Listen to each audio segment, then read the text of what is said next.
හැමෝටම හැම දිනාටම සුබ දවසක් කියලා ඉස්සෙල්ලාම ප්‍රාර්ථනා කරන යගම සුබ අලුත් අවුරුද්දක් වේවා. මාත් එක්ක රැඳිලා ඉන්න හැමෝටම. ඉතින් මේ අවුරුද්දේ පොඩි වෙනසක් එක තමයි පටන් ගන්න හිතුවේ. මුලින්ම මම ඊයේ දැම්ම මොකද්ද ඉක්මනින්ම අපි වෙනසක් එක්ක එනවා කියලා වීඩියෝ එකක්. මේ ඒ වීඩියෝ එක තමයි රසවත් වීඩියෝ එක. මේ අද අපි හදන්න ලෑස්ති කරලා තියෙන්නේ ඇත්තටම කිව්වොත් රටේ ඉන්දි කේක් එකක්. එහෙම නැත්නම් ඩේට් කේක් එකක්. මේකේ පොඩි වෙනසක් තියෙනවා. ඒක අවසානයේ කියන්නම් මොකක්ද වෙනස කියලා පොඩි රහසක්. මේක හදන්නේ මගේ අම්මා. මොකද මම හදන රටේ ඉන්දි කේක් එක වෙනස්. එයාගේ රෙසිපි එකක් මේක. එයාම හොයාගත් එකක්. ඉතින් අපි එයාත් එක්ක එකතු වෙලා මේ රටේ ඉන්දි කේක් එක රසට හදලා බලමු. රටේ ඉන්දි 750යි කජු ග්‍රෑම් 200යි පාම් පිටි 450යි බිත්තර 8යි එක්ස්ට්‍රා බටර් 375යි සීනි 375යි රතු සීනි බේකින් පවුඩර් තේහැඳි 1යි ආප්ප සෝඩා තේහැඳි අපි ඉස්සෙල්ලාම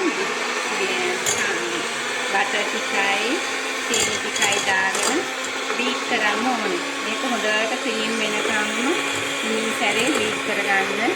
පාස් කරන්නත් එපා. හිමින් සැරේ කරගන්නකොට ඒක හොඳයි. එහෙම කරමු මදි.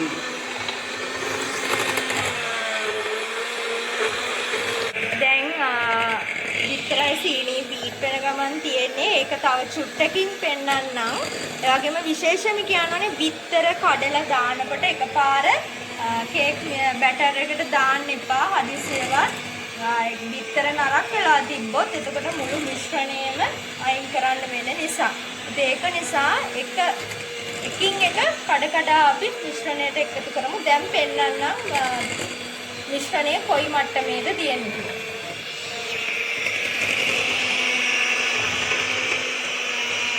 මේ තියෙන්නේ විනාඩියකට විතර පස්සේ මේක හොඳට ක්‍රීමි ගතිය වෙනකම්ම බීට් කරන්න ඕනේ. ස්පීඩ් එකෙන් බීට් කරන්න එපා. පුළුවන් නම් එකම පැත්තට බීට් කරන්න. මොකද එතකොට කේක් එක පුපුරන්නේ නැහැ. එකම පැත්තට බීට් කරාම කේක් එක පුපුරන්නේ නැහැ. දැන් මේ සාමාන්‍ය මට්ටමින් බීට් වෙලා තියෙන්නේ. අර සීනි කැට එහෙම අහුවෙන්නේ නැති වෙන හොඳට ක්‍රීම් වෙනකල් බීට් කරන්න. දැන් අපි එකින් එක බිත්තර කඩාගෙන අර බැටර් එකට දාමු.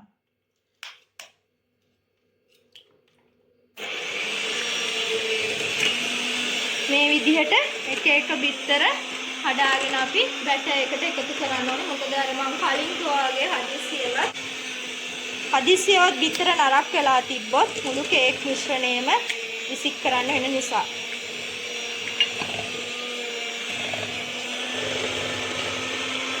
මේ ආකාරයෙන් බිත්තර අටම එකින් එක කඩාගෙන අපි එකතු කරගන්නවා. ඔන්න දැන් අපි මේ ආකාරයෙන් අන්තිම බිත්තරෙත් එකතු කරා. දැන් හොඳට මිශ්‍රණය ක්‍රීම් එකක් වෙනකල්ම මේ ආකාරයට බීටර් එකෙන් හොඳට බීට් කරගන්න. සීනි ටික දිය වෙනකල්ම මේක හොඳට බීට් වෙන්න ඕනේ. මොකද නැත්තම් සීනි කැට තිබ්බොත් කේක් එක oven එකේදී අර පුපුරන්න බලනවා. සීනි කැට අහු වුණොත් අනිවාර්යයෙන්ම කේක් එක පුපුරනවා. ඉතින් ඒක නිසා හොඳට බිත්තරයි සීනි බටරුයි හොඳට සීනි දියනකම්ම හොඳින් මිශ්‍ර කරන්න.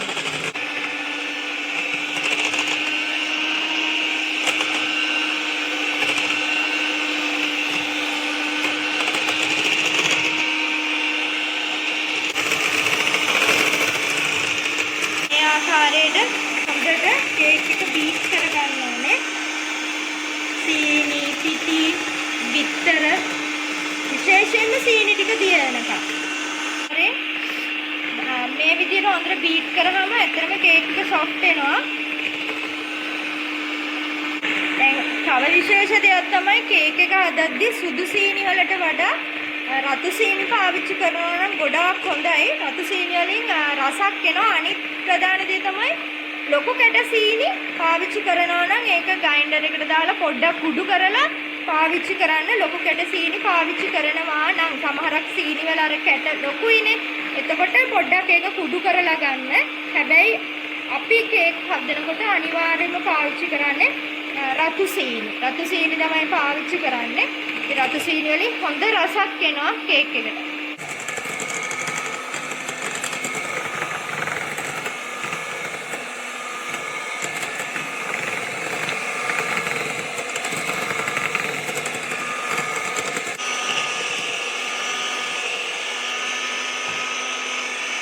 දැන් මේ තියෙන්නේ හොඳට ක්‍රීම් විදිහට සීනි පිටි බටර්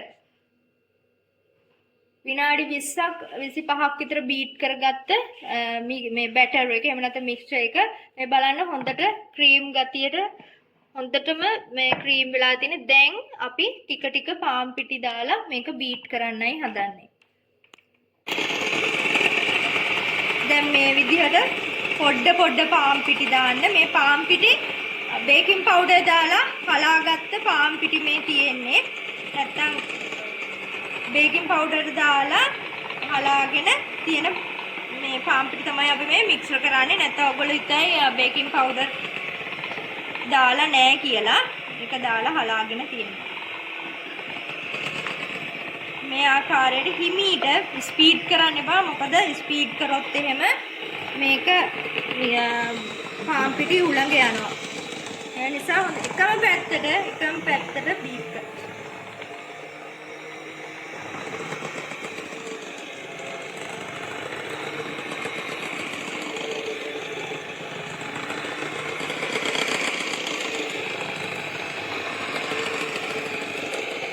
ආකාරයට අපි පාන් පිටි ඒකත් ප්‍රමාණය සම්පූර්ණයෙන්ම දැන් අපි මික්සර් එකට දාලා තියෙන. ඉතින් මේ විදිහට අපි හිමීට බැටර් එක මික්ස් කරන්න ඕනේ.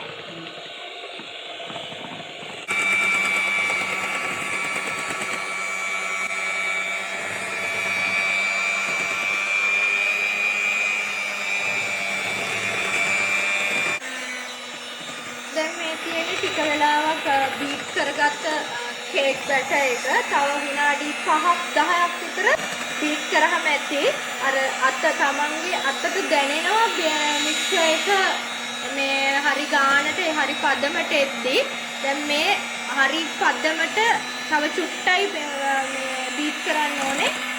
හරි පදම මම පෙන්නන්නම් 22කින් පුළුවන් හරි පදම ඔයගොල්ලන්ට මට පෙන්නන්න. තව චුට්ට වෙලාවකින් මේක බීට් කරලා ඉවර වෙනවා. එතකොට පෙන්නනවා. කේක් බැටර් එකේ අවසාන විදියට මික්ස්චර් එක දැන් මේ බලන්න මේ අර රැලි වගේ එනවා කේක් බැටර් එකේ. ඒ එන්නේ හොඳටම මික්ස් වෙලා අවශ්‍ය පදමට කේක් බැටර් එක ආවම. එතකොට මේ හොඳටම බීට් කරා. ඇත්තම කියනවා නම් විනාඩි 25ක් 30ක් විතර අපි කේක් එක බීට් කරනවා අනිවාර්යයෙන්ම. හේතුව මෙන්න මේ විදිහට පදම එනකම් අපි බීට් කරනවා. මේ කේක් එක මේ මට්ටමින් බීට් වුණාම තමයි ඇත්තටම කේක් එකක් සොෆ්ට් වෙන්නේ. මම බීට් කරන්නේ එක පැත්තට විතරයි. එක පැත්තකට බීට් කරාම ගොඩක් දුරට අර කේක් එක බේක් වෙනකොට බුබුලු වෙන ගතිය ගොඩාක් දුරට අඩුයි. අපි එහෙනම් මේක අවසානයේ බැටර් එකේ පදම පෙන්වන්නම් තව චුට්ටකින්. හරි දැන් අපි බීට් කරලා ඉවරයි. තව අවශ්‍ය දේවල් ටිකක් තියෙනවා මේ බැටර් එකට එකතු කරන්න. මෙන්න මේ විදිහට විස්ක් එක උඩට උස්සපුවාම මේ විදිහට වැක්කෙන ප්‍රමාණයට තියෙන්න ඕනේ. මෙන්න බලන්න හොඳට පැහැදිලිව මේ ප්‍රමාණය තමයි රටින්දි කේක් එකේ අවශ්‍ය පදම. දැන් ඔයගොල්ලන්ට පේනවා ඇති මේ විදිහට කේක් බැටර් එක වැක්කිරෙන තරමට ගන්න ක්‍රීම් එකක්. හොඳට ක්‍රීම් වෙන මට්ටමට ගත්තාම තමයි මේ කේක් බැටර් එක සාර්ථක කේක් බැටර් එකක් විදිහට එන්නේ. විශේෂයෙන්ම මේ ඩේට් කේක් මිශ්‍රණය.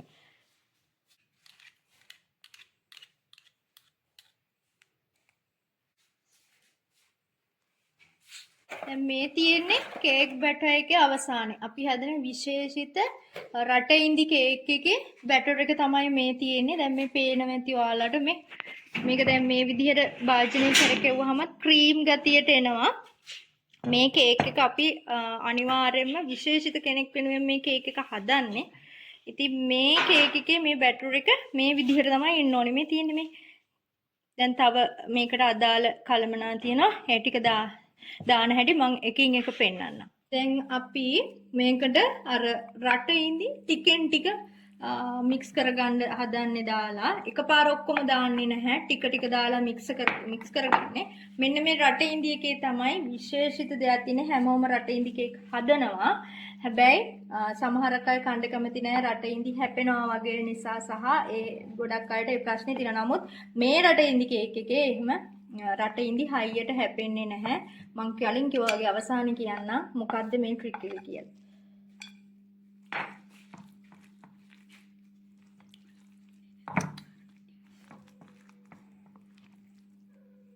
හරි දැන් මේකට කජු එකෙන් ටික එකතු කරනවා.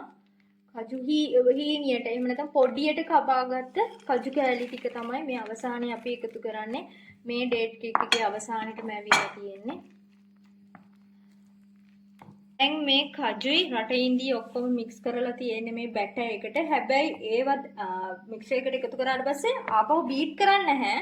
මේ විදිහට හැන්දකින් කේක් එක පෙරලන එක තමයි කරන්නේ. කියන්නේ මේ විදිහට හැන්දකින් මික්ස් කරගන්න එක තමයි මේ බැටර් එකේ කරන්නේ. බීට් කරන්නේ නැහැ. මේ තියෙන්නේ අවසානයේ අපි හදාගත්ත රට ඉන්දි කේක් බැටර් එක. මේ තියෙන සම්පූර්ණම කජුයි රට ඉන්දි එකතු කරලා හදාගත්ත කේක් රට ඉන්දි කේක් එකේ සම්පූර්ණ මිශ්‍රණය. දැන් අපි ඒක පෙර සකසාගත් කේක් ට්‍රේ එකට දාලා oven එකට දාන්නයි යන්නේ. දැන් මේ අපි කේක් ට්‍රේ එකට කලින් හදාගත්ත කේක් ට්‍රේ එකට අපි මේ මික්සර් එක දානවා. දැන් මේ කේක් ට්‍රේ එකට අපි දාගත්ත කේක් බැටර් එක කේක් බැටර් එක කේක් එකට කේක් ට්‍රේ එකට දාගන්නකොට හරි එක සමානව හැම පැත්තටම එක සමානම වීදන විදියට කේක් ට්‍රේ එකට මේක දාගන්න. දැන් අපි oven එකට දාන්නයි යන්නේ. දැන් අපි කේක් එක oven එකට දාන්නයි හදන්නේ. මේක පැයක් බේක් වෙන්න ඕනේ අංශක 225 උෂ්ණත්වය අංශක 225 පැයක් කේක් එක බේක්. දැන් මේ තමයි කේක් එක අර කලින් කිව්වා වගේ පැයක් සෙල්සියස් අංශක උෂ්ණත්වය 225 පැයක් බේක් වෙනවා.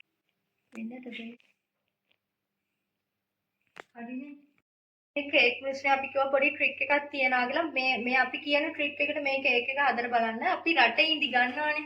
ඒ ගන්න ප්‍රමාණය අපි ඇටේ අයින් කරලා රටේ ඉඳි මදේ සම්පූර්ණම තීරු වලට පොඩි සාමාන්‍යයෙන් පොඩි තීරු දෙකට කපා ඉරාගෙන ඊට පස්සේ ඒක තේ කහටවල සම්පූර්ණව පෙගෙන්න තියන්න. ගොඩක් දුරට හොඳයි රැයක් එළි වෙනකල් පෙගෙන්න තියනවා නම් ඊට පස්සේ අන්න ඒ රැයක් එළි වෙනකල් වගේ ආප සෝඩා තේ හැන්දක් දාලා තමයි පෙංගෙම රැයක් එළි වෙනකල් රට ඉන්දියක පෙඟෙන්න තියන්නේ. රට ඉන්දි කෑලි ටික අන්න ඒ විදිහට හදලා බලන්න. මේ ඩේට් කේක් එකේ රස වගේම අනිවාර්යයෙන්ම රට ඉන්දි මෙල්ට් වෙලා තියෙන්නේ. හරිම රසයි. කලර් එකත් ලස්සන කලර් එකක් එනවා. අන්න ඒක තමයි අපි දැන් අවුරුද්දක් පාසා මේ හදන රට ඉන්දි කේක් එක. මේකට ගොඩක් අය ගිල්ලුම තියෙන අන්න ඒකයි. මේ කේක් එකේ රහස තමයි රට ඉන්දි සුද්ධ කරලා පොඩි තීරු වලට ඉරාගෙන තේ කහට වලට දාලා පොඹලා ආප සෝඩාත් එක්ක දාලා ඩ්‍රැග් එළි වෙනකල් තියෙන එක. මේ තියෙන්නේ පැයකට පස්සේ අපි oven එකෙන් එළියට ගත්ත අපි හදපු ඩේට් කේක් එක. දැන් මෙන්න මේ ට්‍රේ එකට අපි තියාගන්නයි යන්නේ. මේ තියෙන්නේ පැයකට පස්සේ කේක් එක නරඹන් කලින් වගේ oven එකෙන් එළියට අරගෙන මේ කේක් එක ඇත්තටම මේ බලන්න මේ ගොඩාක් soft කේක් එකක් මේක. මේක මට ඔයාලට මේ ඇත්තටම කපලා පෙන්වන්න බෑ. මේ කේක් එක මේ ලංකාව ඇතුළත තියෙන කේක් එකක් නෙමෙයි. ජපානයේ බලා පිටත් වෙන කේක් එකක් නිසා අපි හැම අවුරුද්දෙම මේ ඕඩර් එක අපි කරනවා. මේ ඉතින් මේ කේක් එක මට ඇත්තටම මේ කපලා පෙන්වන්න විදිහක් නැහැ මමද කොහොමද කියලා. මේ මොකද මේක මේ විදිහටමයි ඒගොල්ලෝ ඉල්ලන්නේ සම්පූර්ණ කේක් එක ඒගොල්ලන්ට කපා ගන්න ඕනි විදිහට තමයි ඒගොල්ලෝ ඉල්ලන්නේ. ඉතින් ඒක නිසා මේ කේක් එක අපි මේ විදිහට තමයි ඉතින් අවසානය හදලා බලලා අනිවාර්යයෙන්ම අපිට කමෙන්ට් එකක් දාන්න. එහෙනම් අපේ YouTube channel එක like කරලා subscribe කරලා bell icon එක click කරලා තියාගන්න. තවත් මේ වගේම රසවත් recipes අරගෙන අපි ආයෙත් දවසක එනවා. හැමෝටම සුබ දවසක්.